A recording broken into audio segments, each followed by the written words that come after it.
Our hearing will resume with Mr. Heinrich, please. Thank you, Mr. Chairman. I want to thank our guests for being here today. I have one question I want to direct first at Mr. Coll, and then feel free, the rest of you, to chime in as well. But I wanted to ask you, Mr. Coll, one of the fundamental limiting factors to our success in Afghanistan, which is obviously related to this whole issue in a deep way, is just the willingness of the Afghan government to do some of the fundamental reforms, the anti-corruption measures and other things that are necessary. And I wanted to get your, as somebody who's written about many of these players in Afghanistan for a long time, I wanted to get your take on how you would characterize the willingness of the Karzai government today to make some of the changes that we need to see to realize our goals in Afghanistan. Well, all the evidence is that it's inadequate, and it's certainly one of the major strategic risks facing U.S. policy in Afghanistan. Having said that, the better news is that the Afghan government is larger than President Karzai. I've long worried about the extent to which, out of necessity and expediency both, we've tended to make him an indispensable figure and run everything through his office. You see now in the relationship between Parliament and the President the potential for a sounder, more broadly based approach to the limited role that the Kabul government actually has to play. But it is important because of the credibility that it provides for international policy in Afghanistan. And I recognize as well that General McChrystal and Ambassador Eichenberry and others have a vision that is based on the idea that there are many more actors in Afghanistan who can turn things around than those just in the Kabul ministries. So working through effective governors and at the provincial and even sub-provincial level will be critical to achieving the sort of stability that will allow Afghan security forces to deploy and U.S. forces to pull back. Congressman, just to piggyback, I think it's a very good point. With relation to that, I think a big question that the Afghan government has and that our policy confronts is the question of the center versus the locality. How much we rely on local and tribal partners in the first instance versus the focus on Kabul and the central government. And in particular, from a security perspective, whether or not we begin to rely more heavily on local security militias. I think that becomes a very important policy question for not only folks here in Washington, but also in Kabul.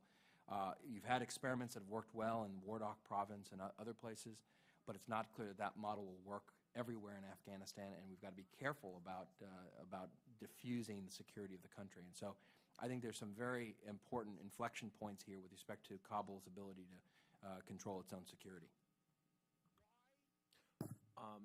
As a follow-up question, are there opportunities that we're missing to engage the wider government, the broader government, that we should be taking advantage of to make sure that all our eggs aren't in that Kabul basket? I think it's critical that U.S. policy in Afghanistan approach these political equations with as much energy and creativity and resources as it is approaching the military equation. And I think you've described it, framed it correctly, which is that a successful policy of national reconciliation and political reintegration that complements the security piece in Afghanistan over the next 3 to 5 years has to be more broadly based than the presidential palace.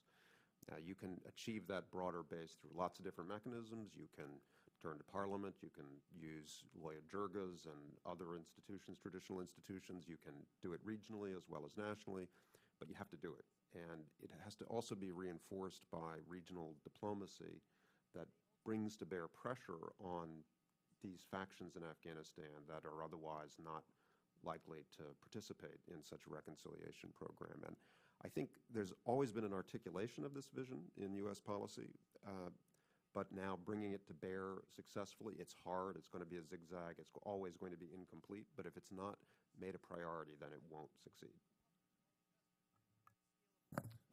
Thank you, Mr. Chair. Thank the gentleman, Mr. Credible. Mr. Chairman, first let me thank you for allowing folks to come back so we had an opportunity to ask a few questions. Let me just follow up on Mr. Heinrichs' question. His question sort of went to the issue of how do we make that policy in Afghanistan better. My question is a little bit different. Given the facts related to this Christmas Day incident, and given what we know is going on in Yemen and the problems there, what impact does that have on your view of the strategy at all in Afghanistan in terms of putting more troops on the ground? Any of you, or all of you? It has no impact on my view in the sense that I think that, as I believe it was Mr. Clarke pointed out, the understanding that there were problems outside of the Pakistan-Afghan region predated the Christmas attack, and robust activity was underway, just wasn't publicized. I think the reason that the President made the right decision in Afghanistan has to do with core Al-Qaeda, which, as we talked about earlier, remains resilient and, while under pressure and diminished, still able to facilitate the transfer of bomb-making techniques, still able to participate in robust media operations, and still able to assist the destabilization of both the Pakistan and Afghan governments. And so it's a resilient danger that needs to be addressed directly, and I think that that's the rationale ultimately for the policy in Afghanistan. I think Steve's right. They're very different situations, and they call for different kinds of responses. In Afghanistan, things obviously got out of control, and we therefore now need a very large military force there, at least for the short term. In Yemen, we're able to work through an existing government, give it military support, give it intelligence support, and hopefully give it development economic support.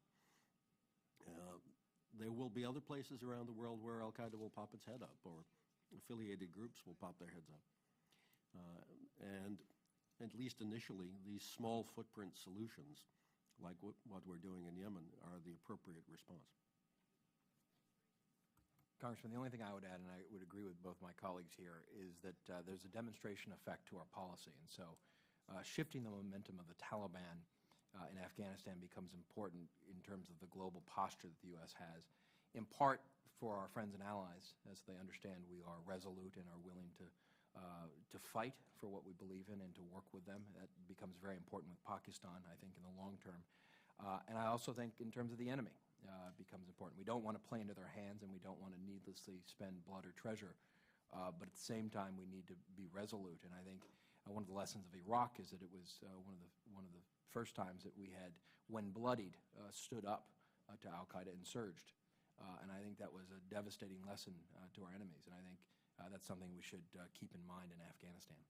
We had testimony several months ago, and I'm trying to remember the gentleman's name, but in talking about the Afghanistan, what we're going to do in Afghanistan, and his point was, of course, if we're squeezing in one place, it would bleed out into another.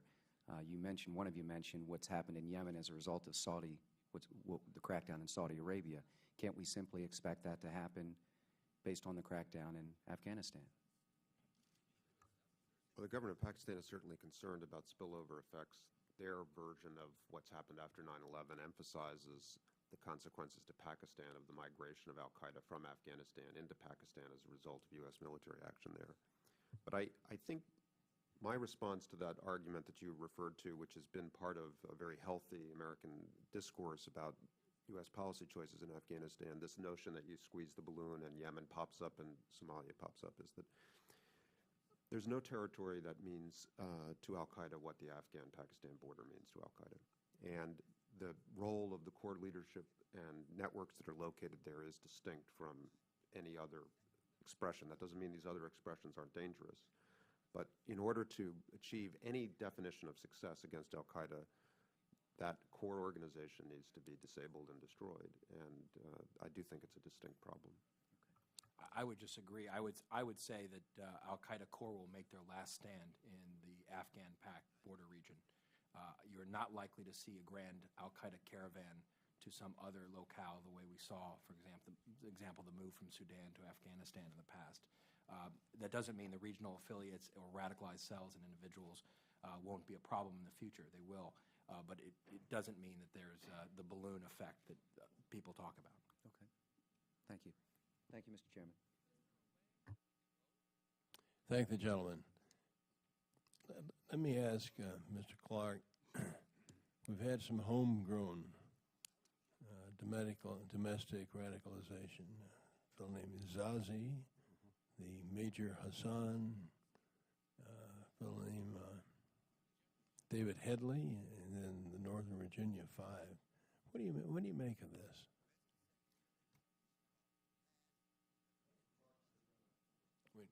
Turn that on, please. Yeah. I think it's remarkable we don't have more. And when you think of it, we're a nation of 300 million people. And there have clearly been attempts by Al-Qaeda and similar groups to radicalize populations in the United States, including prison populations. And so far, I think we've done a fairly good job in the United States on both the ideological front and the intelligence front. What I mean by that is I think the American Muslim community, or communities, I should say, have been very good in waging the ideological war within their own communities against Al-Qaeda and against what it believes in. And we've been very successful. And it's been remarkably different in Europe. If you look at England, you look at Germany, you look at France, those Islamic communities have been more successfully radicalized than those in the United States. I think it's logical to expect that this is going to happen. We're going to have these onesies and twosies of people, individuals who are radicalized, in part through internet outreach, radicalization on the web, at least initially, and in part through the occasional radical imam like Al-Awlaki, who has now moved to Yemen but was in Northern Virginia and elsewhere. I think it's largely, though, sir, Mr. Chairman, I think it's a good news story that so little of it has happened and that the FBI has done a relatively good job in tracking what problems there have been here. Thank you. Any comments from the other two gentlemen? Mr. Chairman, I would just repeat what I said in my testimony, which is I don't think we should overreact in terms of the number of cases we've seen over the past year. I think we've seen a fairly consistent element of a domestic radicalization problem that hasn't reached a crisis or tipping point, as Dick mentions. You've had Derek Sharif, Esseno Siddiqui, the Fort Dix plot, the Torrance cell. Over the last 8 years, we've had numerous cases where the FBI and others have done very good work in disrupting. So I don't think we should make any grand conclusions. Two things we should watch, though, is the clustering, the fact that you have groups of individuals within communities, like the American Somalis, that are drawn to the ideology. And secondly, the continued attempts to reach the foreign terrorist organizations themselves. And I think that is a bit different in kind that we need. That's the kind of thing we need to watch very carefully, because that presents a different kind of danger than the onesies, twosies that Mr. Clarke talked about. Thank you, Mr. Coll. Well, gentlemen, this has been an excellent hearing, and we certainly appreciate your being with us, and we feel that we've learned a great deal. We look forward to seeing you again. Okay.